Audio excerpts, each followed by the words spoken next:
हमारे साथ हैं डॉक्टर प्रेम गुप्ता जी। हम उनसे ये जानेंगे कि आज बुध का दिन है, यानी बुधवार है, बुध ग्रह का दिन माना जाए आज को।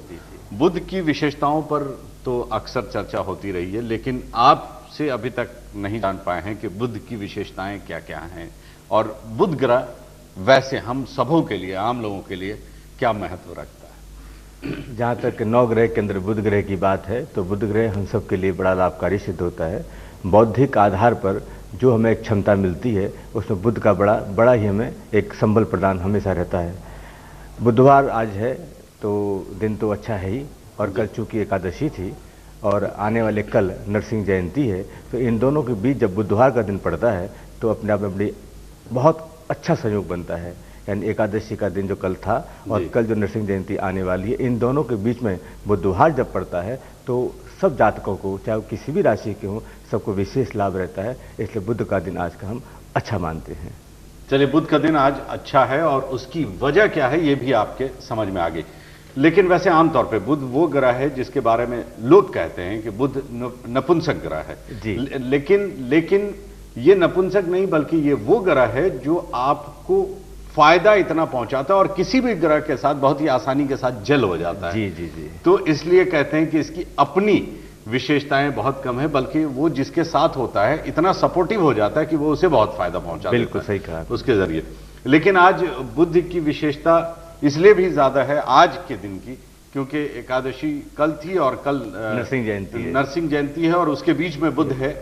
तो इसका मतलब यह है कि बुध हमें बहुत खुश खुर्रम रखेगा। और निर्णय शक्ति जो होती है ना, अपनी जो डिसीजन पावर होता है उसको बढ़ाता है। तो बुद्ध भौतिक शक्ति का बहुत बड़ा ही एक साक्षात स्वरूप है। तो कहीं कोई संशय वाली बात नहीं, कोई भी निर्णय लेना हो, कोई बौद्धिक मतलब जहाँ तक दिमाग की बात हो, तो आज का दिन बड़ा उत्तम दिन है। इस बुद्धि से जहाँ संबंध हो इसका, जी जी, वहां पे आप आज के दिन का इस्तेमाल कर लें। बहुत अच्छी, चाहे कोई फैसला आपको करना हो या कोई प्लानिंग करनी हो, आपको किसी को सलाह देनी हो, ये सारे काम आज आप कर सकते हैं आराम से। और वैसे भी आज अब ओवरऑल हम जानते हैं जितने भी दुनिया के लोग हैं, हम सारे जनरल लोगों के लिए आज का दिन वैसे कैसा है? सामान्य है, कोई बहुत अच्छा है और बहुत खराब है ऐसा नहीं है, अलग अलग राशियों के हिसाब से। पर यह है कि कुल मिला के दिन सामान्य है। आज कोई अनहोनी होनी है, कोई गलत होना है, ऐसा कुछ पूरे मतलब अपन एक दिन की बात करते हैं तो ऐसा कुछ कोई घटना घटे ऐसी कोई बात नहीं है। आमतौर पर जो एक संसार है, छोटी मोटी बातें जो होती रहती हैं होती रहेंगी, पर ऐसा कुछ नहीं कि कोई बहुत कोहराम मच जाएगा या बहुत अच्छी कोई बात खबर न्यूज़ मिल जाए, ऐसा नहीं रहेगा। पर ये जहाँ तक है बुध के, जो आपने आज शुरुआत वहीं से की बुध ग्रह से, तो उसके लिए हम कह सकते हैं कि जहाँ तक निर्णय की बात है, सलाह देने की बात है और कोई तरह की शुरुआत वाली बात है, तो एक सामान्य दिन है। अपनी बुद्धि से, विवेक से काम लें, आपको जहां तक हो सके कोई गलत सूचना नहीं मिलेगी। आज का दिन एवरेज है, और एवरेज इसका मतलब यह कि जैसे डे टू डे लाइफ में दिन गुजरते हैं उसी तरह दिन गुजरेगा। ना बहुत अच्छी कोई चीज आपको समझ में आएगी, ना कोई अनहोनी या कोई घटना आपके साथ होने वाली है। तो जैसे एक नॉर्मल दिन होता है उसी तरह आज का दिन आप गुजारें तो ये बेहतर है। और वास्तु पर अब हम आ जाते हैं, वास्तु की हम बातें करते हैं। वास्तु के अनुसार आज का दिन कैसा है? बहुत सारे लोग आज घर खरीदना चाहते हों या फिर वो आज कोई डिसीजन लेना चाहते हों घर के लिए, या बहुत सारे लोग आज शिफ्ट करना चाहते हों घर में, उसके वास्तु के अनुसार आज का दिन कैसा है? जहाँ तक आपने कहा कि वास्तु के हिसाब से हम लोग कोई शिफ्ट करना चाहें या कोई पोजीशन लेना चाहें या कोई खरीदना चाहें, तो कोई विशेष, मैंने जैसा कहा, कोई अच्छा दिन नहीं है। इसके लिए आज के लिए कोई अपन खास करके कोई मतलब जैसे पोजीशन की बात करें या शिफ्टिंग की बात करें या कोई गृह प्रवेश की बात करें, तो ऐसा नहीं है। आज के बजाय कल के दिन जाएं 7 तारीख, तो वो ज़्यादा ठीक है। और जहाँ तक कोई जगह देखनी हो, कोई फैसला करना हो, जगह के मामले में कोई फाइनल करना हो तो कर सकते हैं। लेन देन से आज बचना चाहिए। फाइनल करना हो, जगह देखनी हो, पसंद नापसंद करनी हो, चर्चा करना हो, तो उसके लिए दिन आज का ठीक है। बुधवार अच्छा माना जाता है, बुधवार भी ठीक है, कल का गुरुवार भी ठीक है। जो बीता कल मंगलवार था वो वास्तु के हिसाब से उतना ठीक नहीं था। तो आज हम जो भी पेंडिंग काम है, जगह देखने वाली बात है, कोई चर्चा करने वाली बात है, तो उसे बड़े आराम से कर सकते हैं, उसमें कोई दिक्कत वाली बात नहीं। लेकिन लेन देन या शिफ्टिंग का मामला हो तो उसे एक दिन के लिए टाल दें। कल का दिन अच्छा है, शुभ है। आज के बजाय हम कल का दिन वास्तु के हिसाब से, वास्तु निर्णय के हिसाब से, जगह के हिसाब से, कुछ रद्दोबदल के हिसाब से कल यदि करते हैं तो बहुत अच्छी बात है। हाँ, कोई काम चल रहा हो तो उसको आज कर सकते हैं, उसके लिए रोकना नहीं है। ऐसा नहीं कि कोई दिन चल रहा है, काम 3 दिन पहले शुरू कर दिया है और आज दिन ठीक नहीं जैसे मैंने कहा तो हम उसे रोक दें। विराम नहीं देना है, यदि कंटिन्यू तो कंटिन्यू जारी रखना है उसको, पर कोई नई शुरुआत वास्तु को लेकर आज नहीं करनी है। वास्तु को लेकर आज किसी नई शुरुआत का मुहूर्त नहीं बनता है, इसलिए ना करें। लेकिन हाँ, अगर आप कोई जगह देख रहे हो अपने ऑफिस के लिए, दफ्तर के लिए, तो वो जगह आप जरूर देख लें, लेकिन जो फैसला करना हो वो आप कल करें तो ज्यादा बेहतर है। कल का दिन ज्यादा अच्छा और किसी वजह से मान लो ऐसा हो, कोई परवस्था हो, लाचारी हो कि आज ही कुछ करना है, तो उसके लिए एक ही बात है कि जिस भी देवी देवताओं को आप मानते हो, जिसको भी मानते हो, उनके मंदिर में जाके, उनके स्थान पर जाके, श्रद्धा स्थल पर जाके आप माथा टेकें और कुछ वहाँ पे डोनेट करें। उसके बाद में आज कर सकते हैं। यदि कोई बहुत लाचारी, आज अंतिम डेट हो और आज ही जवाब देना हो, कोई ऐसी बात हो, तो आज का दिन इस तरीके से वो शुद्ध होकर आप अपने काम में लग सकते हैं। चलिए, एक और चीज वास्तु के अनुसार आपसे जान लें कि अगर जगह लेके हम घर बनाते हैं तो वास्तु के अनुसार बना सकते हैं, लेकिन अगर हम मुंबई जैसे या किसी भी मेट्रोपॉलिटन सिटी में हम घर देखने जाएं, अपार्टमेंट्स होते हैं, बड़ी बड़ी बिल्डिंगें हैं, अगर हम घर खरीदने जा रहे हो तो वास्तु के अनुसार हम किन बातों का ख्याल रखें उस समय पर? सबसे पहले तो ये ध्यान दें कि जो जगह आप ले रहे हैं वो जगह, उसमें आसपास में कहीं पर भी कोई सुनसान भूमि न हो, कोई बड़ा मंदिर नहीं हो। यानी मंदिर शुभ स्थल होता है, पर उसकी छाया, उसकी जो ध्वजा पताका होती है, उसकी छाया हमारी जो बिल्डिंग जहां हम लेंगे उस पर नहीं पड़े, वो ध्यान दें। ये हम आपसे जानेंगे, कंटिन्यूटी में रहेगा। लेकिन फिलहाल वक्त हो गया एक छोटे से ब्रेक का। ब्रेक के बाद फौरन हाजिर होंगे।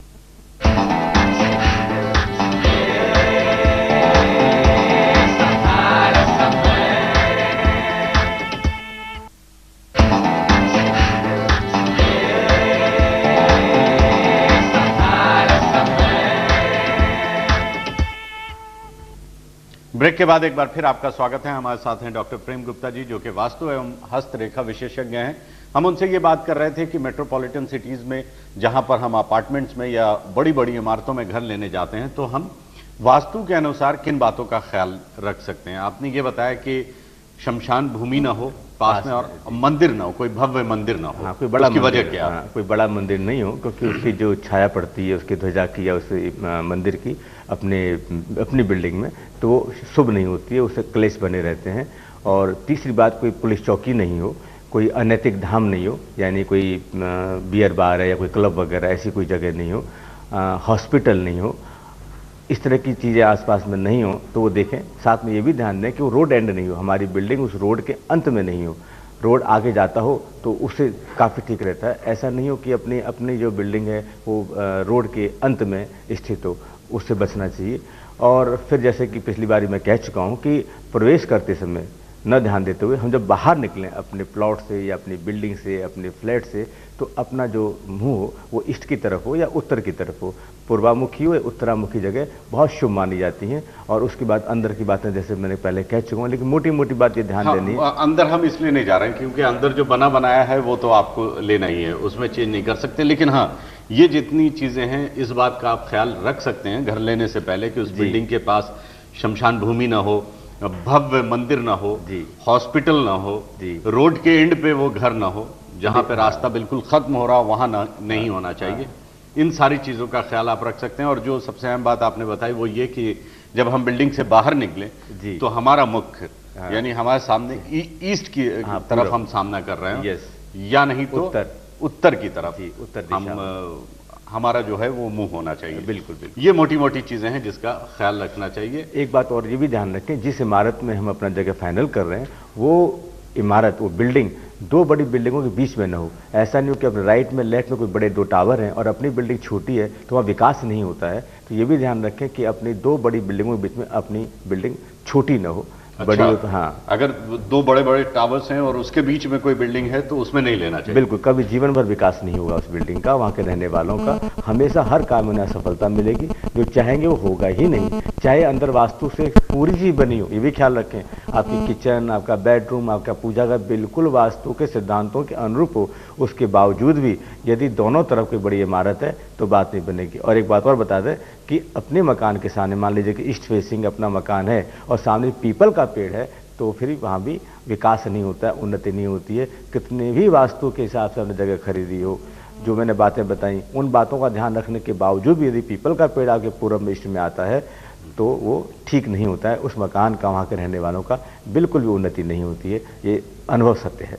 चलिए, ये मोटी मोटी चीजें हैं जो हम आम लोगों की जानकारी के लिए और हम अपनी जानकारी के लिए ये जान लेते हैं कि अगर हम घर खरीदने जा रहे हो या फिर हम घर देखने जा रहे हो कि कहाँ कौन सी जगह पर हम घर ले रहे हैं, तो इन सारी बातों का आप ख्याल रख सकते हैं। एक चीज जो उसमें ऐड हो गई वो ये भी हो गई कि हम उत्तर की तरफ या पूर्व की तरफ हम फेस भी कर रहे हो, लेकिन अगर सामने पीपल का पेड़ हो, सिर्फ पूर्व में, ईस्ट की तरफ। अच्छा, सिर्फ पूर्व में, सिर्फ ईस्ट की तरफ अगर पीपल का पेड़ हो तो भी आपको घर नहीं लेना चाहिए, क्योंकि उससे भी विकास नहीं है। अनेक पेड़ों के अलग अलग फल है, पर आज मैंने कहा कि खास करके पीपल का पेड़ ईस्ट में नहीं होना चाहिए। चलिए, तो आज हम इसको यहीं पर विराम देते हैं और इसको कंटिन्यू करेंगे। कल जब आप आएंगे तब हम और अधिक जानेंगे कि और किन बातों का ख्याल हम रख सकते हैं जब हम घर अपने लिए, खुद के लिए घर अगर खरीदने जा रहे हो या फिर हम ऑफिस दफ्तर कहीं पे ले रहे हैं, तो हम और किन बातों, या फैक्ट्री बना रहे हो तो और किन बातों का हम ख्याल रख सकते हैं। घर की बात हमने इसलिए कही कि उनके जीवन में एक ही बार या एक से ज्यादा बहुत कम लोग होंगे जिन्हें ये मौका मिलता हो कि वो घर खरीद लें। बिल्कुल लाजिमी तो है। हाँ, तो जब एक बार ही हमें घर खरीदना है तो इन सारी बातों का ख्याल अगर हम रखें तो उससे हमारा फायदा ही होगा, नुकसान नहीं होगा। चलिए, अब आगे की तरफ बढ़ते हैं और आ जाते हैं अपने असल मुद्दे पे कि आज राशि के अनुसार लोगों का दिन कैसा गुजरने वाला है। सबसे पहले हम बात करते हैं मेष राशि की। तो मेष राशि वालों को आज विवाद से बचना चाहिए। मैंने कहा कि जैसे बुधवार है तो बुद्धि का पूरा प्रयोग करें, जहां तक हो सके विवाद से न बचें। और किसी को सलाह देनी हो तो वो भी आज ज़्यादा उपक्रम न करें, क्योंकि आपकी सलाह आज उतने मानने लायक नहीं रहेगी। आप भले बुद्धि का प्रयोग करें, सारी बातें अगर सामने वाले का हित देखें, तो बचना चाहिए हमें। न तो किसी को सलाह देनी है, न उनके टारगेट के बारे में बात करने की, आपका टारगेट ऐसा करें वैसा करें, कोई सलाह देना नहीं है। मेष राशि वाले जो भी कुछ अपनी बुद्धि का प्रयोग करते हैं स्वयं के लिए करें, किसी और को हिदायत आज के दिन न दें। हिदायत से बचें। बिल्कुल। और वृषभ राशि वाले आज कोई निर्णय नहीं लें। यदि उनके ऑफिस में कोई ऐसी बात चल रही है कि उनका मन नहीं लग रहा है, या कोई सिद्धांत या कोई ऐसी उनके हित के बारे में बात नहीं हो रही है, कोई चीज़ बहुत दिन से पेंडिंग चल रही है, तो आज के दिन निराश होकर, हताश होकर कोई एक्शन नहीं लें, कि वो एक्शन आज उनके लिए ठीक नहीं जाएगा। चाहे वो कितने भी सही हों, वाजिब है बात उनकी है, लेकिन आज इस बात को टाल दें, कल पे रखें। इसके बाद में मिथुन राशि। मिथुन राशि वाले बिना मतलब जो अपने ही किसी हिसाब से हमेशा उदास से रहते हैं, या किसी कोई कार्य उनका नहीं बन रहा है बहुत दिन से, जो कि राशि के आधार पर हम देख रहे हैं, तो आज वो उदासी को छोड़ें और अपने काम में लग जाएं, क्योंकि उन्हें असफलता मिलेगी। आज उदास रहने का या निराश होने का या किसी ऐसी संभावनाओं की बात न करें कि मेरा काम होगा, कि कोई संशय की बात नहीं है। आप पूरे दमखम के साथ में उस काम की शुरुआत करें, आप बातें करें। आज हताश होने की आवश्यकता नहीं। बिल्कुल नहीं। जो बहुत दिनों से इनका ऐसा चल रहा था, तो आज वो मिथुन राशि वाले अपने अच्छे से शुरुआत करें, पूरे उत्साह के साथ शुरुआत करें, तो उनको पूरा उसका लाभ मिलेगा। इसके बाद हम बात करते हैं कर्क राशि के बारे में। कर्क राशि वाले जहाँ तक हो सके कोई अपनी शारीरिक यदि कोई निर्णय लेना है, कहीं डॉक्टर को दिखाना है, क्योंकि इस राशि वालों को थोड़े दिनों से सर थोड़ी मतलब शारीरिक रूप से कोई ना कोई दिक्कत हो रही है, तो आज के दिन वो बिल्कुल ध्यान दें कि जहाँ भी कोई अपने को डॉक्टर को दिखाना है, कोई इलाज करना है, कोई नई दवा शुरू करनी है, कोई भी ट्रीटमेंट लेना है, तो आज के दिन प्रारंभ कर सकते हैं। बहुत अच्छा दिन है कर्क राशि वालों के लिए। इसके बाद में बात करते हैं हम सिंह राशि। तो सिंह राशि वाले जहाँ तक हो सके आज इस बात से बचे कि कोई कर्जा नहीं लेना है। आज बुधवार है और कर्ज वाली बात कोई उन्होंने आवेदन कर रखा हो, कि कहीं से उनका आवेदन पास भी हो गया हो, तो राशि आज न हाथ में लें, उसे कल या परसों पे टाल दें, क्योंकि आज का लिया हुआ उनका यदि कोई कर्ज है तो उसे चुकाने में उन्हें दिक्कत होगी, और उसका जिस काम के लिए लें उसका पूरा उपयोग भी नहीं कर पाएंगे। इसके बाद में कन्या राशि। कन्या राशि वाले यदि पूजा पाठ की बात है, कोई साधना की बात है, ध्यान वगैरह की बात है, किसी कोई ऐसे काम में जा रहे हो जिसमें कि उन्हें आध्यात्मिक उन्नति मिलने वाली हो, तो आज जरूर करें। आज उनका दिन बहुत अच्छा है, और जो भी उनके इष्ट देवता हैं, उनके गुरु वगैरह हैं, उनके दर्शन करें, उनकी साधना करें, उनकी उपासना करें, उन्हें बहुत लाभ होगा। और जो भी उनकी कामना है, जिस कामना को लेकर उन्होंने ये सब शुरुआत की है, तो वो निश्चित रूप से उन्हें आज उसका लाभ मिलेगा। तुला राशि। तुला राशि वाले बेवजह आज ध्यान रखें कि परेशान होने की कोई ज़रूरत नहीं है। बहुत अच्छे से उनके काम बनने वाला है। उनका दिन बहुत अच्छा है क्योंकि कल एकादशी थी और कल नरसिंह जयंती है, तो इस राशि वालों को खास करके बहुत लाभ है। तो कोई इसमें निराश होने की या संशय की कोई स्थिति न करें, अपने आराम से काम कर सकते हैं। यदि उन्होंने वाहन कुछ बुक करा रखा हो और आज उसकी डिलीवरी मिलती हो तो उसे लेके आएँ, उस वाहन से उन्हें बहुत सफलता मिलेगी, उससे लाभ होगा और उन्हें काफ़ी ऐसा लगेगा कि बहुत शुभ दिन हमने ये काम किया है, ये दिन उन्हें हमेशा याद रहेगा। इसके बाद में वृश्चिक राशि, वृश्चिक राशि वालों को खास करके इस बात पर ध्यान देना है कि किसी को भी सहायता नहीं करनी है। सहायता करना बहुत अच्छी बात है, लेकिन खुद चला के कोई सहायता वाली बात करना या कोई किसी और से सहायता दिला देना उन्हें निराशा होगी, क्योंकि जिस भावना से, जिस नीयत से वो इस काम में जुड़ रहे हैं वैसी बात उन्हें देखने को नहीं मिलेगी। उन्हें निश्चित रूप से ऐसा लगेगा मैंने गलत काम कर लिया। यदि वे चाहते हैं कि ऐसा कुछ आगे महसूस नहीं हो, ऐसा कभी नहीं लगे, तो प्लीज़ आज सहायता वाली बात पर थोड़ा सा संयम रखें कि सामने से हमें कोई बात नहीं करनी है। हाँ, कोई पहल करता हो और कोई मांग करता हो और आपको बहुत वाजिब लगता हो तो भी समझा बुझा के कल पे टाल दें तो ठीक रहेगा। धनु राशि वाले, धनु राशि वालों को आज खास करके इस बात पर ध्यान देने हैं कि जो उनके आज मेहमान और ऐसे लोग अतिथि वगैरह आज ज़रूर उनके यहाँ पधारेंगे, तो उन्हें पूरा खुश करके भेजें। यदि उन्हें पूरी उनकी सेवा, उनके जो भी उनका जो स्वागत और वगैरह जो करना होता है उस पर पूरा ध्यान दें, उन्हें बहुत लाभ होगा। यदि उसमें कुछ निवेश भी करना पड़ता है तो निसंकोच करें, जितना भी लगाएंगे उससे कई गुना आज वो ज़्यादा पाएंगे। डॉक्टर साहब, मैं आपको यहाँ पे रोकना चाहूंगा। फिलहाल वक्त है एक छोटे से ब्रेक का। ब्रेक के बाद फौरन हाजिर होंगे और जो बची हुई राशियां हैं उसके बारे में बताएंगे डॉक्टर प्रेम गुप्ता जी।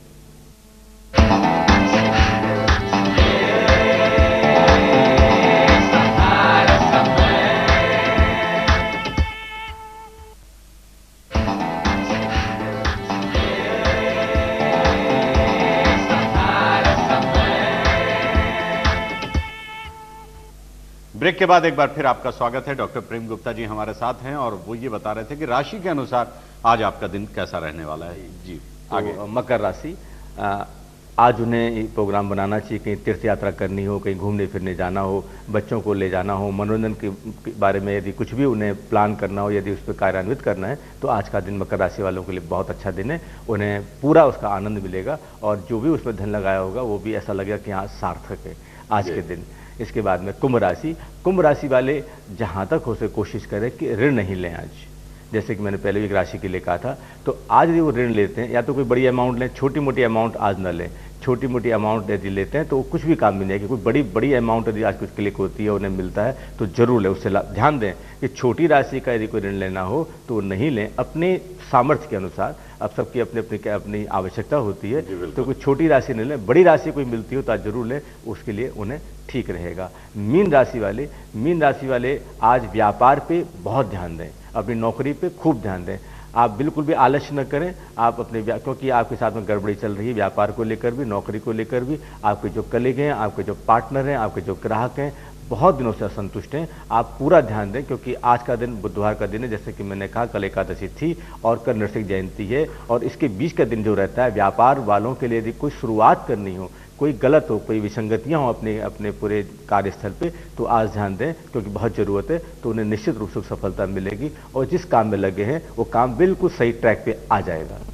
चलिए, तो ये रहा कि राशि के अनुसार आज आपका दिन कैसा गुजरने वाला है, और ये इसलिए आपको बताया जाता है ताकि आप इसके अनुसार अगर काम करें तो आपको फायदा दिखेगा जी। और वैसे माने ना माने, लेकिन आमतौर पे लोग जरूर इसके अनुसार काम करते हैं और बहुत सारे ऐसे रिजल्ट भी हमें मिले हैं जो लोग कहते रहे हैं। चलिए, आप यहाँ पे तो एक बार फिर हम वास्तु की तरफ चलते हैं। पहले तो हम घर की बात कर रहे थे कि हम जो जगह लेने जाते हैं मेट्रोपॉलिटन सिटीज में, तो हम किन बातों का ख्याल रखें? बिल्डिंग के अनुसार, फ्लैट के अनुसार नहीं, बिल्डिंग के मुताबिक। अब हम उन लोगों के लिए बात करें, जैसे आपने कारोबारी लोगों के लिए बात की, जो लोग दफ्तर लेते हैं, ऑफिस लेते हैं, उन्हें किन बातों का ख्याल रखना चाहिए? उनके लिए बिल्डिंग कैसी होनी चाहिए? बिल्डिंग के अंदर ऑफिस की भी बात करेंगे, लेकिन उसकी पोजीशन कैसी होनी चाहिए बिल्डिंग की? जहाँ तक ऑफिस की बात है और इंडस्ट्रीज की वगैरह की बात है, थोड़े अलग अलग नियम हो जाते हैं। पहले हम बात करते हैं ऑफिस के बारे में।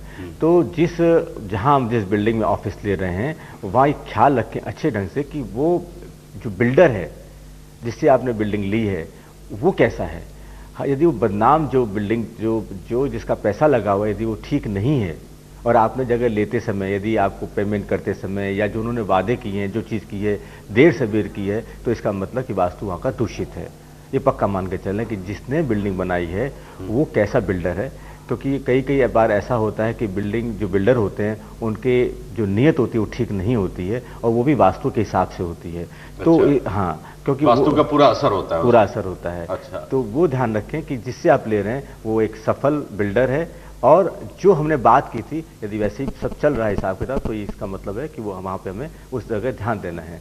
और ये भी ध्यान देना है कि जहाँ हम जगह ले रहे हैं उसके ईस्ट में और नॉर्थ में यदि रोड है, आप जहाँ जगह ले रहे हैं उसमें ईस्ट की तरफ और नॉर्थ रोड है, तो ऐसी जगह छोड़नी नहीं चाहिए, वहाँ सफलता निश्चित रूप से मिलती है। यदि वापस से बताइए एक बार, नॉर्थ की उत्तर या पूरब की तरफ रोड हो, या तो पूरब जहां हम ऑफिस ले रहे हैं उसके उत्तर और पूरब की तरफ अगर रोड है तो उस जगह को आप जरूर लें, मतलब उसे छोड़े ही नहीं।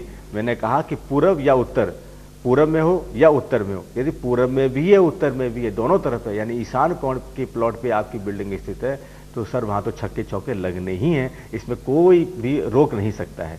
सही। तो मतलब ये ऑफिस की बात हुई जी, कि ऐसी जगह पे होना चाहिए, कम से कम इस बात का आप ख्याल रखें। हाँ। अब ऑफिस के अंदर चलते हैं, जहां पे हमारे स्टाफ बैठते हैं, उनको बैठाने के लिए जो तैयारी की जाती है या जगह बनाई जाती है, तो वास्तु के अनुसार क्या इस बात का कुछ ख्याल रखना चाहिए कि किस तरह से उनका सीटिंग अरेंजमेंट किया जाए? यदि हम अपने ऑफिस में प्रवेश कर गए हैं तो एक बात तो ध्यान रखें, जो मैं हमेशा कहता हूं कि अपने ऑफिस से निकलते समय हो चाहे घर से निकलते समय हो, अपना मुंह ईस्ट में और नॉर्थ में रहना चाहिए। ये बात सब जगह लागू होती है, मंदिर हो, हॉस्पिटल हो, होटल हो, ऑफिस हो, इंडस्ट्री कोई भी तरह की इंडस्ट्री हो, चाहे वो फिर रबड़ की हो, चाहे फिर तेल की हो, चाहे दाल मिल हो, चाहे किसी चीज़ का ऑफिस हो, हमेशा ख्याल रखें कि पूरब और उत्तर की तरफ निकलते समय अपना मुंह रहे। उसके बाद में यदि हम अपने ऑफिस में अंदर जाते हैं तो जो द्वार है, अपना जो मुख्य प्रवेश द्वार है वो बड़ा आकर्षक हो, और दूसरे जो द्वार है उनसे भव्य द्वार हो। अपने अंदर मान लीजिए कि जो ऑफिस ले रहे हैं, ऑफिस के अंदर की जो एंट्री है जी, जो जो पहले मेन एंट्री है वो द्वार बड़ा शुभ हो, यानी कि काफी उसमें साज सज्जा के मामले में अच्छा हो, और अंदर की जो कैबिन्स वगैरह हैं उनसे बड़ा हो। होता क्या है कभी कभी कि वो तो छोटे हो जाते हैं और मास्टर कैबिन जो है वो बड़ी अच्छी बन जाती है, तो इसकी उपेक्षा हम नहीं कर सकते हैं। जो सिंह द्वार है, जो मुख्य प्रवेश द्वार है, वो अलग से लगना चाहिए, वो अलग से होना चाहिए। चलिए, अब हम उसके बाद ऑफिस के अंदर दाखिल होंगे, लेकिन कल, आज समय समाप्त हो गया, तो इसके आगे की चीजें हम कल जानेंगे जब कल के कार्यक्रम में डॉक्टर प्रेम गुप्ता जी आएंगे। आज के लिए बस इतना ही। सर, बहुत बहुत शुक्रिया, आपने बहुत महत्वपूर्ण चीजें बताई, घर और दफ्तर के मुताबिक वास्तु के अनुसार कैसा होना चाहिए। हम इस कार्यक्रम को यहीं पे विराम देते हैं, इस वादे के साथ कि कल सुबह की चाय आपके साथ होगी। तो अशरफ करीम को दीजिए इजाजत, लेकिन आप देखते रहें सहारा समय मुंबई, सहारा बढ़ना।